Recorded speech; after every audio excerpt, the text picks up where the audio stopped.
In this video tutorial, we are going to discuss about the family that is Brassicaceae. So here we might have heard the term that is Brassica, or the common name is the mustard. So this family is Brassicaceae. In common terms, we also call it as a mustard family. Brassica is the other name, the scientific name of mustard. So the mustard family also called as a Brassicaceae. So there is a old name for it, that is Cruciferae.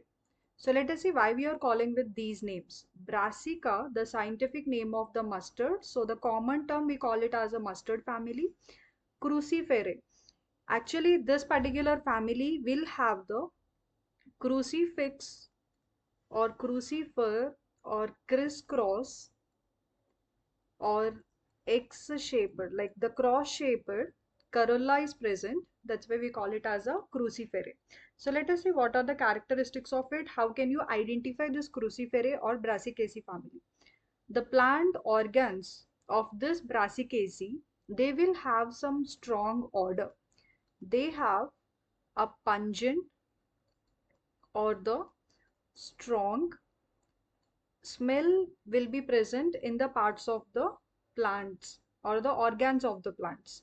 So why this pungent odor is actually present in this? It will be containing a chemicals that is sulfur. So the sulfur containing glucoside compounds are present. So due to these compounds, we are getting a strong odor or the pungent odor. And whenever these glucoside compounds, when they hydrolyze, they will be hydrolyzing into the glucoside compounds, hydrolyze into glucose and some of the different products. So that is glucose and isocyanates. So what are these isocyanates? These are anti-carcinogenic type of substances which are present in the mustard family, and we can extract various oils from it. We will be using the mustard oil for the cooking purpose because it is having the anti-carcinogenic property. It will fight against the cancer, and it will be containing the sulfur containing glucoside compounds are present. So that's why we are getting a pungent odor for it. This Brassicaceae, let us write the classification for this. This Brassicaceae belonging to the kingdom that is planting. It comes under the plant kingdom or the planting. And coming to the class, this will be containing the two cotyledons. The class is Dicotyledone. And coming to the subclass, the subclass for mustard family is Polypetalae. Poly means free, petale means related to the corolla. The individual parts of corolla we call it as petals. So the Polypetalae is the subclass. Order is Perietales. So why we are calling it as a Perietales? Because it will be showing the parietal placentation. That's why we call it as a Perietales. So this is a classification for it. First, let us try to write what is the formula for this Brassicaceae family. So usually these will contain the bracts. So we represent with the symbol Br. So Br says these are bracteate. So what are the bracts? If you just observe the flower, suppose this is a flower, the stalk of the flower we call it as a pedicel. So the stalk of the flower is pedicel. At the bottom of this pedicel, or yeah, so here we have the small green colored structures are present. So these are called as the bracts. At the stack of the pedicel, the green leafy color structures are present. We call it as a bracts. If bracts are present, those are said to be bracteate.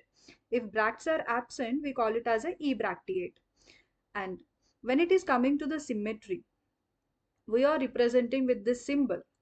So this says that the flowers are of actinomorphic in nature. Means what type of symmetry they are showing? Actinomorphic or radial symmetry. So whatever the plane or whatever the direction you cut, you can make this into two equal halves. So that type of symmetry we call it as a radial symmetry, and the flowers are said to be actinomorphic in nature. And the next one, This symbol indicates the male. If we are adding this one, these are bisexual flowers. Means both the male as well as the female reproductive parts are present. Androecium and gynoecium are also present. So coming to the calyx, corolla, androecium and gynoecium, let us write K, C, A, G. So the special feature is we are just representing this with G underslash, which means the gynoecium is superior and all the floral parts are present below the gynoecium, right? So this says that they are of hypogynous. Hypo means below, gynous means gynoecium. Below the gynoecium, all the floral parts are present. If all the floral parts are present below the gynoecium, obviously the ovary is occupying the superior position. So you can find the superior staged ovary can be seen. And here they are of the two which are in fused condition. So these brackets are representing they are in fused condition. So we are writing the syncarpous type. So let us discuss about it. First, we'll go with the K. K, we are writing 2 plus 2. So this K is representing the calyx. The calyx individual members are sepals. So sepals are total 4. Out of total 4, 2 are arranged in one whole, 2 are arranged in another whole. Right? So that's why we are writing as a 2 plus 2 and all are of in free condition, which says that they are polysepalous in condition. They are not fused, they are free. As the sepals are free, arranged in two wholes, we call it as polysepalous condition. Next we have corolla. This corolla, total again 4 and all the 4 are free.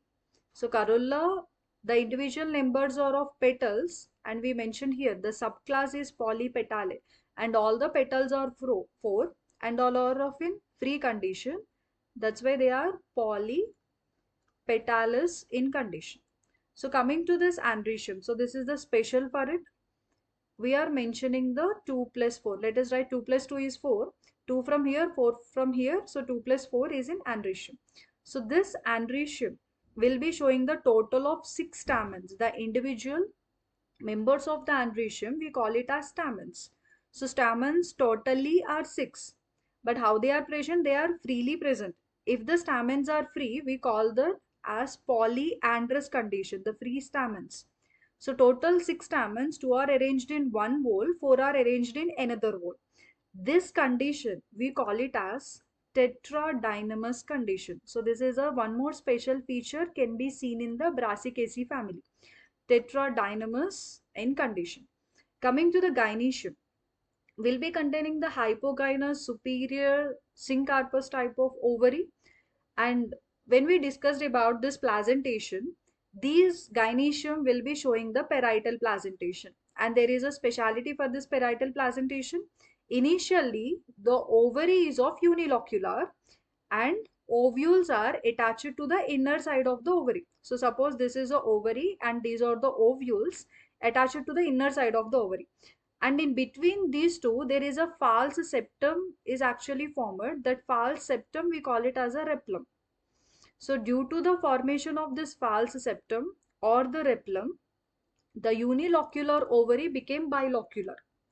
So that's why two are in fused condition. We can see the syncarpous parietal placentation along with the rhiplum can be seen. If this floral formula is like, if you can understand this, you can easily draw the floral diagram. So these are bracteate, actinomorphic or radial symmetry, bisexual type of flowers. Calyx will be containing the free sepals, 2 are arranged in one whole, 2 are arranged in another whole. Corolla is showing the polypetalous, and what we said, the corolla is of the X shaped. So crucifer or X or cross shaped arrangement of corolla can be seen. That's why it is cruciferate. And the stamens are polyandrous condition, tetradynamous condition, arranged in two whorls. They are free, 2 plus 4. Total 6 stamens are present. Gynoecium will be showing the hypogynous, superior ovary. 2 are fused, initially unilocular, then become bilocular due to the formation of the false septum called as the rhiplum. So let us try to draw the floral diagram with respect to this floral formula. So if we are seeing whatever the outer layer should be of the calyx. So how the calyx is arranged? Like a 4. So if you draw the imaginary line here, let us say, let's try to draw the 4. Two are in one wall, remaining two are in outer wall. So these two are opposite to each other. Let us say these are in a one wall, and remaining two are again, they are opposite to each other, they are in another wall. So if you are seeing, nothing is fused here, all are freely present, but they are present in the different walls. So what are these are of the calyx. So total how many calyx are present?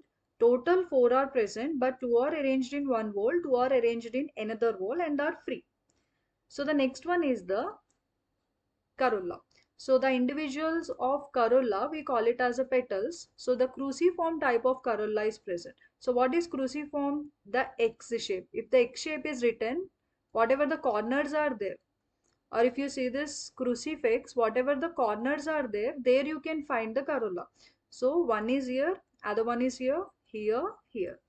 So we'll try to write, and again they are erased, they are arranged on the same plane, and they are not going to fuse, so they are freely present. So this one and the third, this is of the 4. So the calyx is arranged in two walls, but this is of the corolla. And what type of petals are there? All are of the free petals. So free petals or polypetalous, total 4 are present but are arranged in the same wall. Okay, so coming to the third wall, stamens. So it will be containing the stamens arranged in a two walls. Let us say two are here, two are opposite to each other, and 4, I am just keeping the dots here. Let us draw 4 more in this. So if you are seeing, outer 2 are in one wall and inner 4 are in another wall.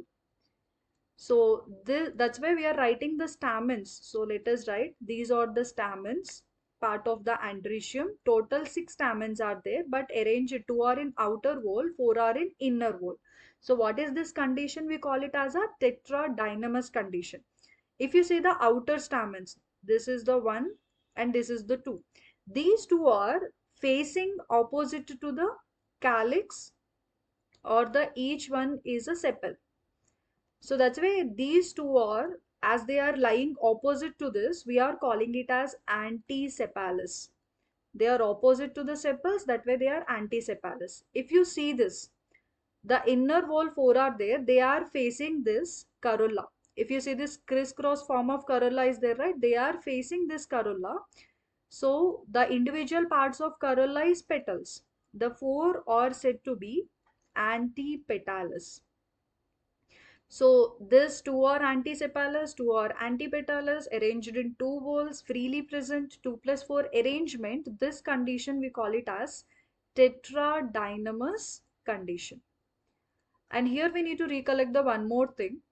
There is a NCERT line that there is a variation in the length of the stamens can be seen in salvia and mustard, right? So as the 2 are present in the outer wall, 4 are present in the inner wall. The 2 are lying opposite to the sepals, that's why antisepalous. 4 are opposite to the petals, antipetalous. And these 2 are present outer side, 4 are present inner side. The one which is present the outer side, these two stamens, those are of short or the small in length. The 4 which are present at the center, they are of the long, and they will lie opposite to the petals. The outer one are short, lie opposite to these sepals. So this condition, a 2 plus 4 condition, we call it as a tetradynamous condition, and in this family only you can see the differences in the variation of the length of the stamens. So coming to this, the center, the innermost wall is the gynoecium. So if you are seeing here, This represents the gynoecium, and we cannot say it is a hypogynous, epigynous, perigynous just by the floral diagram. We can represent only in the floral formula.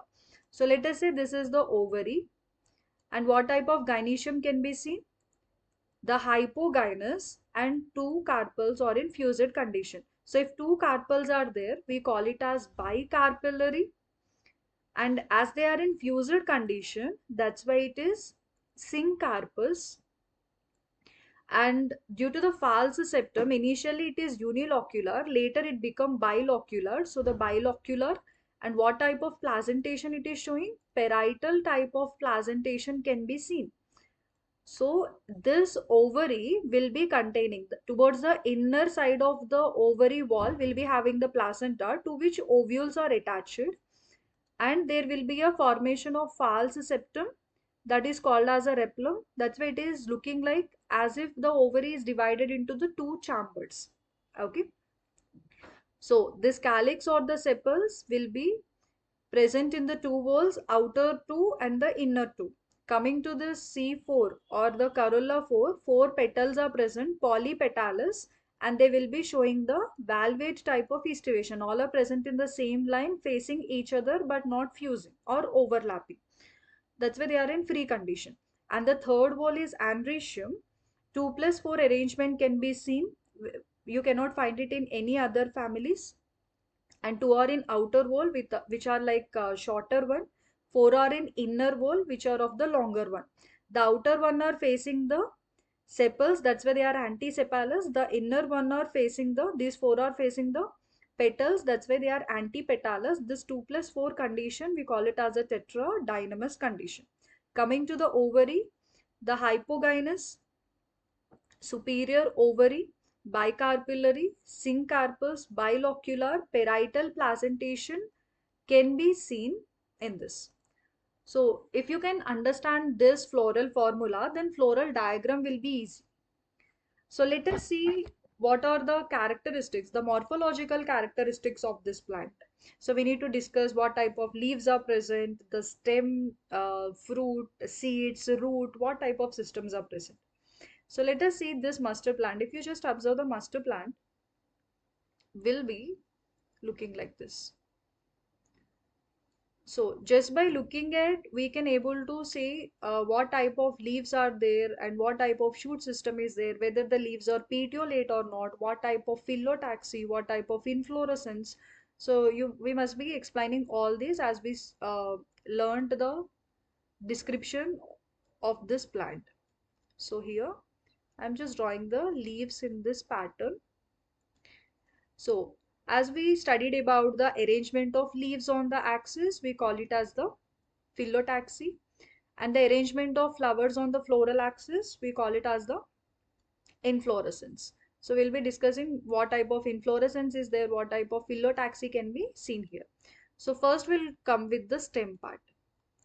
The stem of this Brassicaceae family, it is herbaceous in nature, and it is erect or straight, cylindrical in structure, will be containing the branches. So the stem is branched and it is quite solid.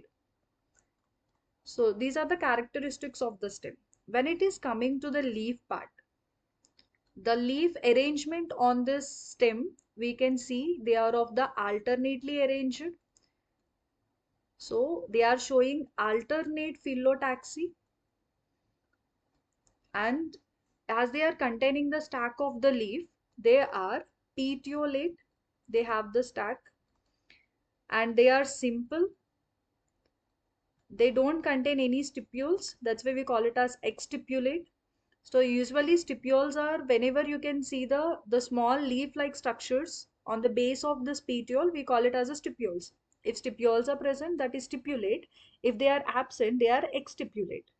As it is the dicot, we are discussing under the class Dicotyledone, the leaves are showing the reticulate type of venation.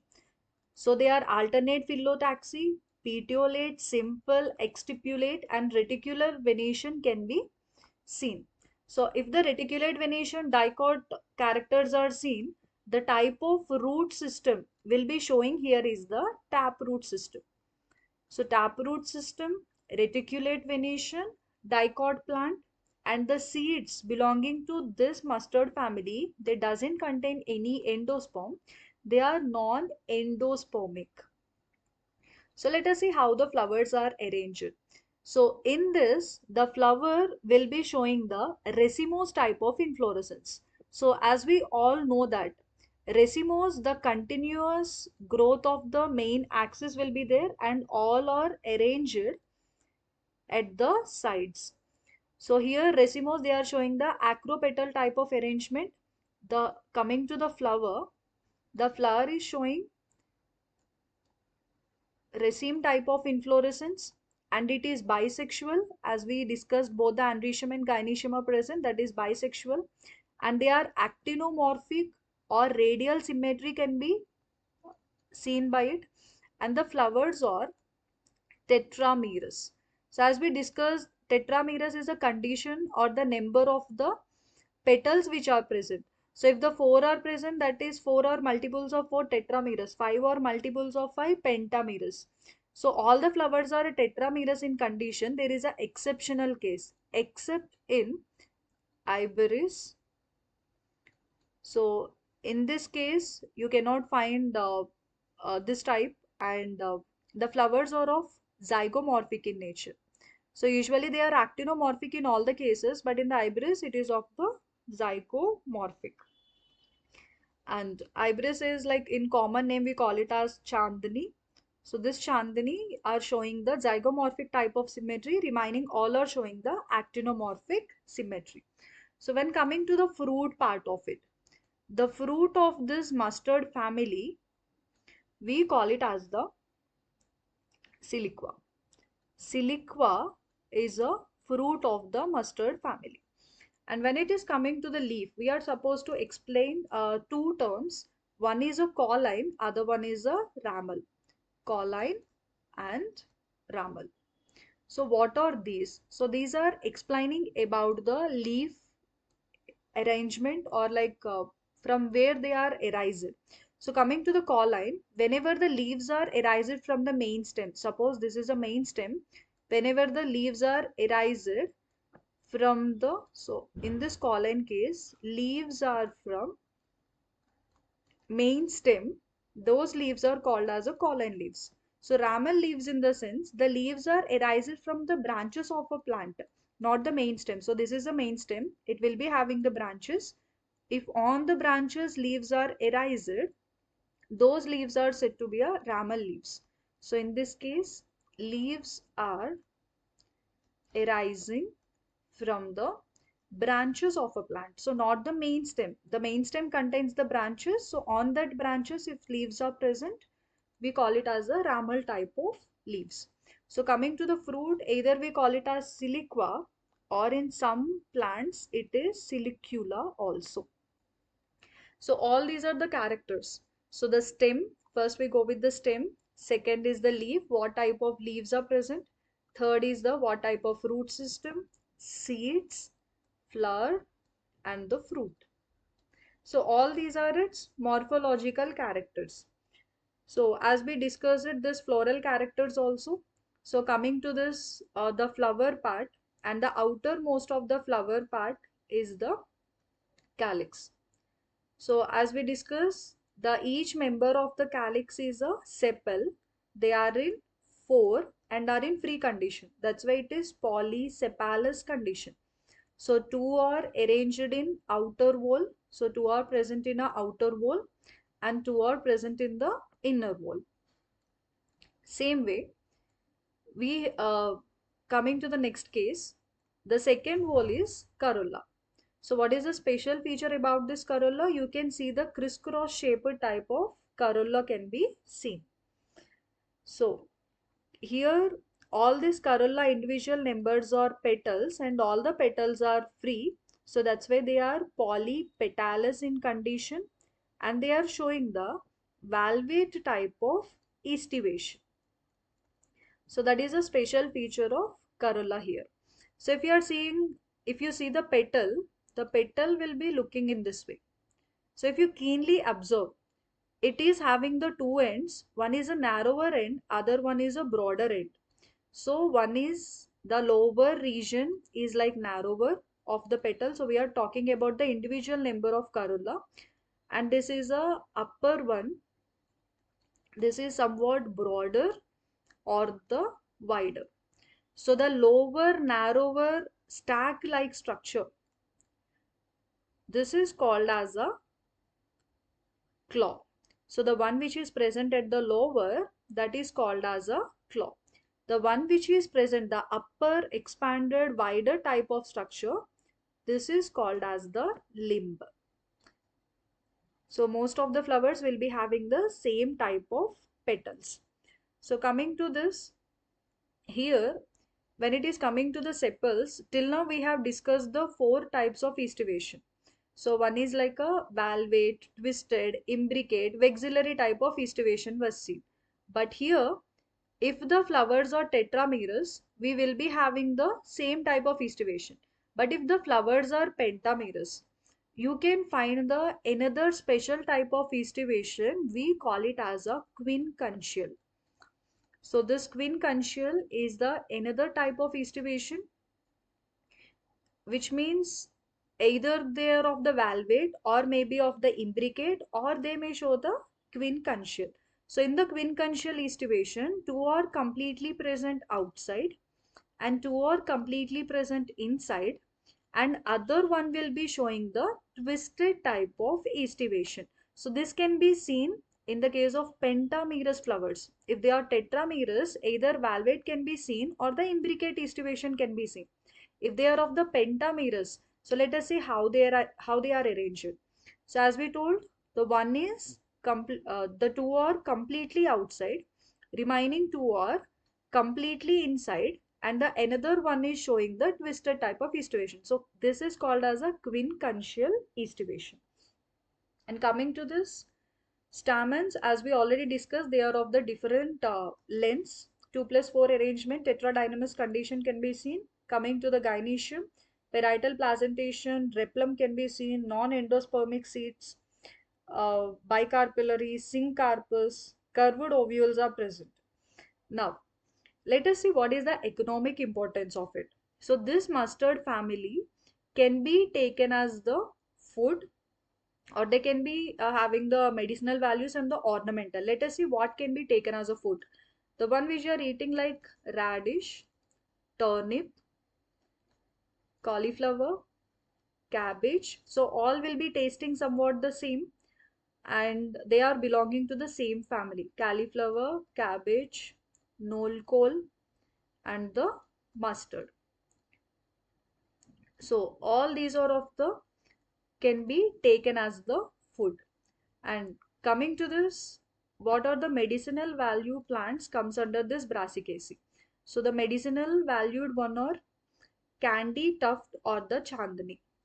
So this chandani, or the scientific name is a candy tuft, will be having the properties to fight against the inflammation which act in rheumatism. So rheumatism is a inflammation, and or it can be having the ornamental plants also.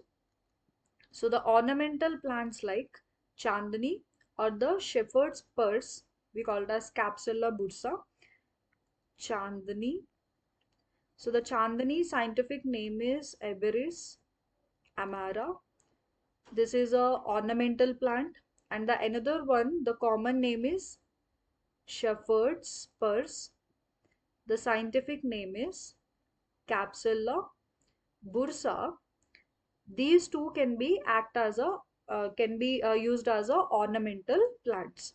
So here this is the complete information about it. And yeah, we missed one more thing. At the one side of this floral diagram, we are representing the dot. So this dot represents, it is the mother axis. So all these are about the mustard family.